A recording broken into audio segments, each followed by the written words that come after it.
Listen to me very carefully. That person who walked away from you, they didn't reject you because you weren't good enough. They rejected you because you were too good to manipulate, and that terrified them. If this feels like I'm reading your mind, hit that subscribe button and let me know in the comments what you struggle to say no to the most. I read every single comment, and your story might be exactly what someone else needs to hear today. You keep replaying that moment, don't you? When they suddenly went cold, when they stopped calling, when they chose someone else, and you're sitting there wondering what you did wrong, what you could have done differently, why you weren't enough. But here's what Nathaniel Branden, one of the most respected psychologists on self-esteem, would tell you.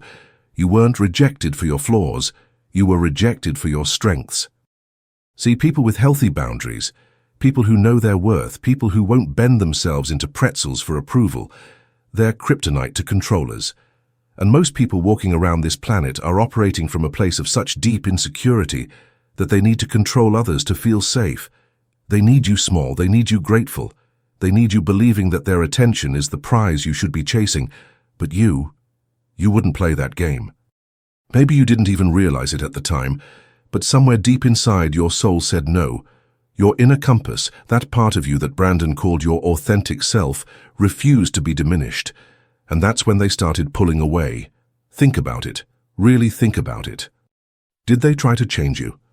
Did they make subtle comments about your friends, your dreams, your choices? Did they give you just enough attention to keep you hooked, but never enough to feel secure? Did they make you feel like you had to earn their love instead of simply receiving it? Controllers don't want partners, and they want projects. They don't want equals. They want audiences. They scan for people who will shrink themselves down, who will make their world smaller to fit into someone else's comfort zone. And when they sense that you won't, when they realize you have that rare quality of self-respect that can't be bought or manipulated, they move on to easier targets. This is why the perfect people often struggle the most in dating, not because they're actually perfect, but because they refuse to perform inadequacy to make others feel superior. They won't pretend to need rescuing. They won't fake helplessness to stroke someone's ego. They show up as complete human beings, and that threatens people who are looking for someone to complete them. Branden spent decades studying what he called pseudo-self-esteem, the kind of false confidence that depends on controlling others. These people need to be the smartest person in the room, the most successful, the most needed. They can't handle being with someone who shines their own light, because it makes their insecurities too obvious. So when they sensed your light, when they realized you couldn't be dimmed, they didn't see a prize to be won. They saw a threat to be eliminated. Your rejection wasn't about you not being worthy of love. It was about them not being worthy of you. And I know this hurts to hear because part of you probably wishes you could go back and be smaller, be less, be whatever they needed you to be. Part of you is probably thinking, maybe if I had just been more agreeable, more available, more willing to compromise my values. But listen to me. The version of yourself that would have kept them is not the version of yourself you'd want to live with. The person you would have had to become to make them stay would have been a betrayal of everything that makes you, you. Here's what would have happened if you had stayed and played their game. You would have started second-guessing your intuition. You would have stopped trusting your own feelings. You would have begun to believe that your needs were too much, your standards too high, your expectations unreasonable. You would have found yourself walking on eggshells, constantly monitoring your behavior to make sure you weren't being too much for them. You would have started apologizing for things that weren't your fault. You would have learned to make yourself smaller in rooms, to dim your enthusiasm, to hide your success, to downplay your achievements so they wouldn't feel threatened. You would have convinced yourself that this was what love looked like.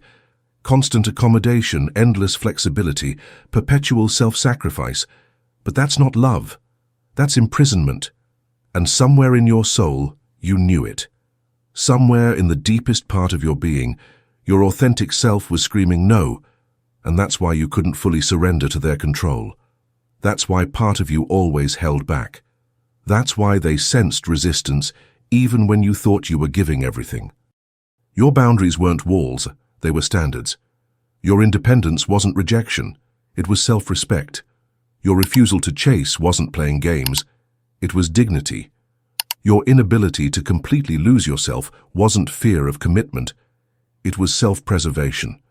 And none of these things make you hard to love. They make you impossible to manipulate. There's a difference.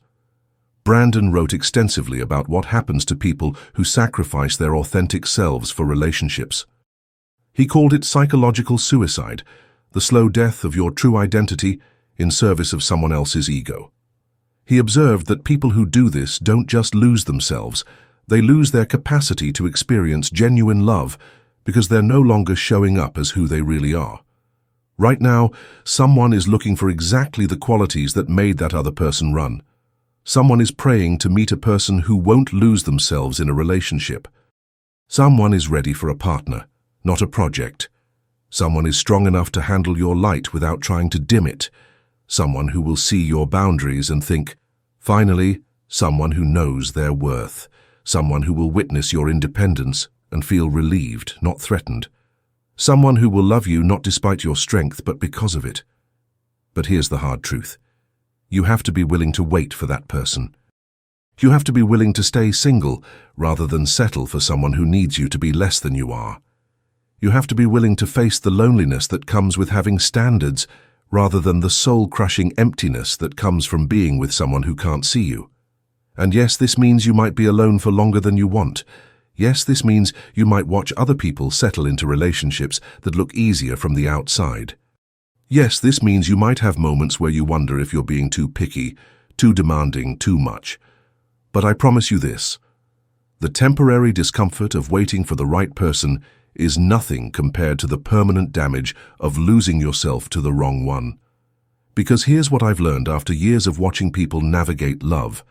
The people who compromise their core values for relationships don't just lose the relationship eventually, they lose themselves.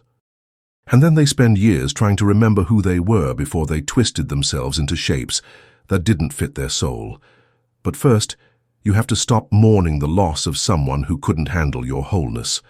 You have to stop believing that their inability to appreciate you says something about your worth. You have to understand that being chosen by the wrong person is actually a rejection of your authentic self. The right person won't just tolerate your strength, they'll be strengthened by it. They won't see your boundaries as barriers, they'll see them as the foundation of a healthy relationship. They won't try to control you because they'll be too busy loving you. They won't need you to be less so they can feel like more. They'll celebrate your success, support your dreams, and respect your no's as much as they cherish your yeses. This person exists. But they exist in the same space where you do. The space of people who have done the work, who know their worth, who understand that love isn't about completion, but about communion. Two whole people choosing each other, not two broken people trying to fix each other. And until that person shows up, you get to practice the most important relationship of your life, the one with yourself. You get to learn what it feels like to be your own best friend, your own biggest supporter, your own safe space. You get to discover what you actually want when you're not trying to want what someone else needs you to want. So stop asking yourself why you weren't enough. Start asking yourself why you almost settled for someone who needed you to be less. Stop grieving the relationship that ended. Start celebrating the self-betrayal that didn't happen. You weren't rejected, you were protected. By your own integrity, by your own standards, by your own refusal to disappear into someone else's insecurity. And that's not something to fix, that's something to honor.